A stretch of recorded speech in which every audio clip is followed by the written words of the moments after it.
순수익을 오늘 한번 공개를 해볼까 해요. 지금까지 하나, 둘, 셋, 넷, 다섯, 여섯, 일곱 총 7개의 예약을 받았어요. 매출과 순수익, 비용은 얼마 나왔는지, 어떤 비용들이 나왔는지 여기까지 한번 말씀드려보도록 하겠습니다. 대표님, 아직도 제가 댓글들을 보면 삼사임도 레드오션 아니냐는 얘기가 너무 많아요. 지금도 해도 되냐고요? 사실 작년에 하반기부터 되게 삼삼엠토가 핫했죠. 그래서 많은 매물들이 생겨났고, 실제로 중간에는 제가 매물들이 많이 생겨났다는 영상도 한번 찍었었던 것 같아요. 근데 제가 온라인도 그렇고 오프라인도 그렇고 다양한 영역들로 사업을 하고 있는데 다 성과가 나고 있어요. 저는 레드오션이냐 블루오션이냐 이런 거를 사실 보지는 않고 그 안에서 내가 접근할 수 있는 포인트를 찝어서 접근하는 편이에요. 그래서 그 포인트가 바로 데이터다 라고까지도 제가 한번 일전에 영상에서 말씀을 드렸을 거예요. 근데 이거를 제가 말로만 이렇게 하는 것보다 실제로 제가 오픈하는 모습을 좀 보여드리고 그 오픈한 지점이 얼만큼의 순수익을 내고 있는지를 좀 보여드리면 현실적으로 와닿으실 것 같아서 작년 6월 말에 오픈을 했습니다. 실제로 이건 아무한테도 얘기하지 않고 저 혼자 진행한 일인데, 실제로 이제 6월 말에 하나를 오픈을 했고 지금까지 계속 운영을 하고 있는데, 작년 7월부터 12월까지 순수익을 오늘 한번 공개를 해볼까 해요. 이제 1월 1일이 왔잖아요. 그래서 작년에 있었던 일들을 결산을 하면서 제가 작년 7월부터 이제 운영을 시작했던 거를 6개월치를 한번 회계를 해봤어요. 그래서 오늘 그 매출과 순수익, 비용은 얼마 나왔는지, 어떤 비용들이 나왔는지 이런 것들을 한번 여러분들께 말씀드려보면서 평균적으로 얼마 정도의 순수익을 벌었나 여기까지 한번 말씀드려보도록 하겠습니다. 제가 자료가 여기 있어서 휴대폰을 좀 보면서 말씀을 드리면, 작년 6월 30일부터 딱 손님을 받았어요. 7월 1일부터 들어왔다고 봐도 과언이 아닌데 7월 1일부터 지금까지 하나, 둘, 셋, 넷, 다섯, 여섯, 일곱 총 7개의 예약을 받았어요. 그러니까 6개월 동안 7개의 예약을 받은 거예요, 여러분. 그러니까 어때요? 평균을 내면은 되게 장박 손님이 들어온 거죠. 어떤 분이 지금 8월 26일에 입주하셔가지고 10월 6일까지 살다 가셨거든요. 지금 이렇게 하나로 나오는데 아마 자료가 띄워질 거예요. 이렇게 오래 사시는 분도 있고 하다 보니까 7개 예약만으로 지금 6개월을 다 영업을 한 거예요. 그래서 그 7개 예약에서 나온 매출이 얼마냐 제가 계산을 해보니까, 제 정산액, 전체 매출 말고 수수료 다 뺀 정산액이 870만 9,286원이 나오더라고요. 이게 여러분 제가 정산받은 금액이에요. 그럼 여기서 이제 비용을 빼야겠죠? 근데 여기가 이제 또 썰이 있어요, 여러분. 어떤 게 있냐, 여기가 원래 1000에 65짜리여서 제가 집주인분한테 보증금을 500만 원을 내리고 월세를 5만 원 올려달라 그래가지고 500이 70으로 맞춘 지점이에요. 그래서 월세가 70만 원씩 6개월간 빠지겠죠. 그러면은 6, 7에 40에서 420만 원에 빠질 거예요. 그다음에 여기 관리비가 별로 안 나왔어요. 그러니까 20만 원 언더로 나와가지고 그냥 20만 원이라고 치고, 그리고 청소비 한 번 할 때 5만 원 정도 들어요. 빨래 비용까지 다 해가지고. 그럼 제가 6번 정도 이제 청소를 한 거니까 평균적으로 이제 25만 원이 든 거죠. 청소랑 관리비 해가지고 곱하기 6개월 하면은 바로 한번 계산을 해볼게요. 자, 70만 원씩 6개월 냈어요. 그러면은 420만 원이죠. 비용 420만 원 들었고,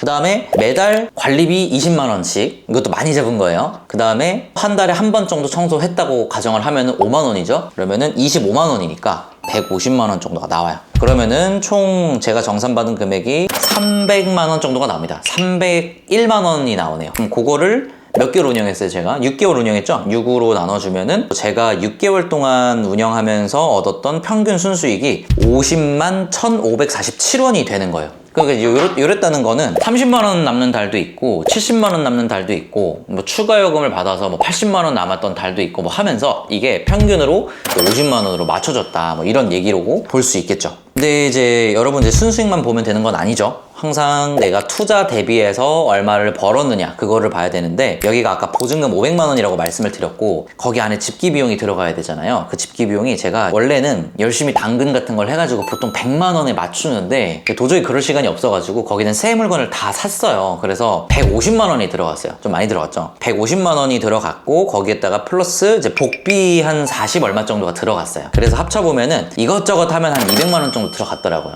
그래서 700만 원의 투자금이 들었다. 그러면 여러분 계산 한번 해봅시다. 자, 순수익 50만 원씩 남았잖아요. 곱하기 예를 들어서 뭐 12개월 연 수익률로 따져보면은 12개월 하면은 600만 원의 순수익이죠. 나누기 제가 700만 원 정도 투자금이 들어갔으니까 계산을 해보면은 85%, 연수익률 85%짜리 투자 상품을 하나 만든 거죠. 그러니까 사실 1000만 원 언더로 자기가 자본이 있을 때 이 조그만한 자본을 80몇 %짜리 수익률로 굴릴 수 있는 투자 상품은 없어요. 예, 단언컨대 없어요. 예, 그래가지고 시드가 작은 분들은 확실히 삼성엠프로 돈을 불리는 게 굉장히 유리하다라고 말씀을 좀 드릴 수 있을 것 같습니다.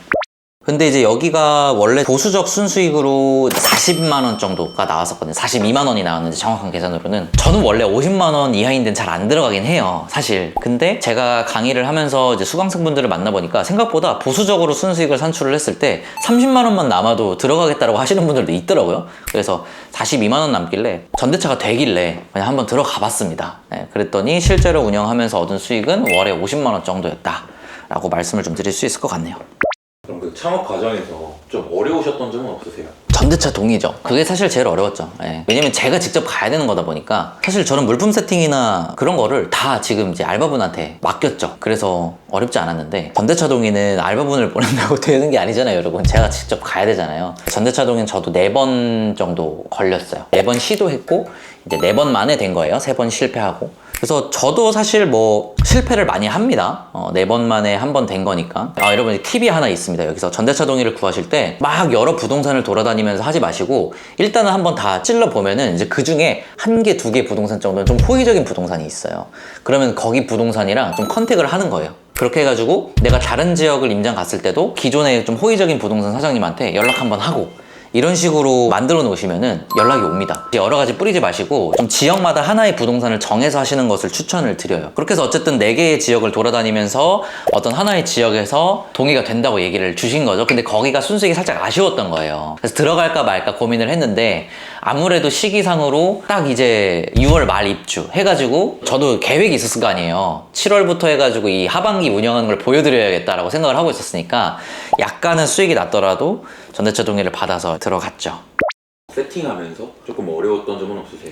세팅 과정에서 어려웠던 거는 사실은 지금은 이제 딱히 없고요. 이제 하나가 어려웠던 게 벽지가 좀 지저분했었어요. 그래서 제가 집주인분한테 벽지를 좀 도배를 해달라라고 말씀을 드렸는데 여러분 생각을 해보세요. 제가 전대차 동의도 구했죠. 그리고 보증금도 500으로 깎았죠. 그 도배까지 말씀을 드렸는데 그렇게까지는 못 해주겠다라고 하시는 거예요. 한 요만하게 이렇게 벽지에 이렇게 좀 검은색으로 이렇게 된 자국이 있었어요. 그래서 그거를 고민을 하다가 사실 고민한 건 아니었고요, 여러분. 그냥 거론되는 포스터로 붙이면 됩니다. 오늘의 집 같은 데 가시면 예쁜 감성 포스터들 있어요. 그런 거는 뭐 몇 매에 얼마 이렇게 해서 팔아요. 그거를 그냥 한 세트를 사셔가지고 가격도 얼마 안 비싸요. 뭐 7,000원, 뭐 14,000원? 보통 이 정도예요. 그래서 그거 한 매를 사셔가지고 이렇게 붙여버리세요. 도배를 전체를 다 하지 마시고 안 좋은 부분만, 좀 심한 부분만 이렇게 붙여버리시라. 그러면은 감성도 살고 사진을 찍어서 그거를 보정을 하면 진짜 그냥 도배를 새로 한 것 같이 감쪽 같습니다. 그래서 도배를 새로 하거나 집주인의 도배를 안 해준다고 너무 실망하지 마시고 그럼 벽지가 좀 지저분한 부분들은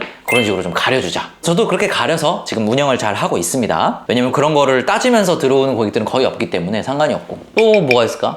그게 하나 있었어요. 거기 중개사분께서 다른 오피스텔이랑 잠깐 착각을 하셔가지고 인터넷이 깔려있다라고 말씀을 하신 거예요. 그래서 이제 넉넉히 있다가 인터넷 되는 줄 알고 제가 이제 입주할 때쯤에 중개사분한테 물어봤어요. 인터넷에 대해서. 혹시 여기 인터넷 들어온다고 하셨는데 혹시 와이파이도 제공이 되는 건가요? 이렇게 물어봤어요. 왜냐면 와이파이 기계를 또 사야 되니까 제공이 안 되면. 물어봤는데 그 중개사님이 전화가 오시더니 거기 인터넷이 안 된다라는 거예요. 그때가 근데 6월 거의 마지막 주여가지고 이제 손님이 바로 6월 30일부터 입주를 해야 되는 상황인데 인터넷이 설치가 안 돼 있는 상황이잖아요. 그래서 제가 빨리 인터넷 설치하는데 연락을 해가지고 설치 일정을 잡으려고 그랬는데 설치 일정이 7월 초밖에 안 되는 거예요. 그래서 그 6월 말에 입주하셨던 분이 6월 30일에 입주하셔가지고 7월 아마 2일인가 3일까지인가 인터넷이 없이 사셨어요. 그랬던 뭐 썰이 있다 그랬지만 그것도 뭐 그냥 어차피 여러분 다 휴대폰으로 보니까 사실 그죠? 휴대폰 보고 다 무제한 쓰니까 특별히 뭐 문제는 없이 그냥 넘어갔습니다. 그래서 중간에 게스트분한테 양해를 구하고 이제 인터넷 설치 기사님이 가실 거니까 그날 이제 인터넷 설치 기사님 연락만 좀 받아달라라고 말씀을 드리고 양해를 구하고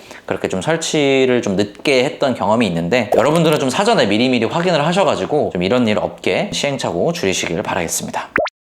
근데 대표님이 하셔서 50만 원 정도 좀 수익이 나온 거지 실제로 수강생분들이나 초보자분들이 하면 더 수익이 낮게 나오진 않나요? 그런 생각을 하실 수도 있어요. 이거는 이제 경험 많은 너니까 가능한 거 아니냐라고 말씀을 주실 수도 있지만, 아까도 말씀드렸지만 저는 저희 수강생분들한테 보수적으로 순수익을 50만 원 잡고 들어가라고 말씀을 드리고, 사실 저보다 더 많이 버는 수강생분들도 있어요. 지점 하나로만 놓고 봤을 때는 뭐 70만 원, 80만 원 그런 분들도 많고요. 그리고 물론 저보다 낮은 순수익을 가져가시는 분들도 있죠. 근데 드리고 싶은 말씀은, 이게 초보자라 그래서 뭐 더 안 되고 경험 많은 사람이라 그래서 잘 되고 그런 거는 아니에요. 결국에는 지역을 발굴해내고 그 지역의 특성에 묻어서 가는 거기 때문에, 만약에 저랑 수강생분이랑 똑같이 그 지역에 들어가서 오픈을 한다 그래도 동일하게 순수익이 나오는 시장이에요. 그래서 저나 수강생분이나 수익에 있어서 그리고 실력에 있어서 크게 차이 나지는 않을 것 같다라는 생각이고, 근데 이제 50만 원이라는 금액이 이것보다 물론 더 많이 벌 수도 있지만 50만 원이라는 금액만 돼도 사실 여러분 되게 큰 거 아니에요? 그죠? 뭐 예를 들어서 250만 원 받는 직장인 2명이 있어요. 근데 얘는 그냥 직장만 다니고 B는 부업을 해가지고 50만 원을 더 벌어요. 그럼 얘는 250이고 얘는 300이죠. 근데 이게 이렇게만 놓고 보면은 그냥 뭐 크게 차이가 안 나는 것 같기는 한데, 실제로 우리가 한 달에 한 200만 원 정도 쓴다고 해봐요. 월세도 내고 생활비도 내고 실제로 한 150만 원에서 200만 원 정도 쓰는 거 여러분 서울 살면 그렇게 오바가 아니거든요. 그냥 직장만 다니는 분은 50만 원밖에 잉여소득이 없는 거고, 이분은 100만 원의 잉여소득이 생기는 거거든요.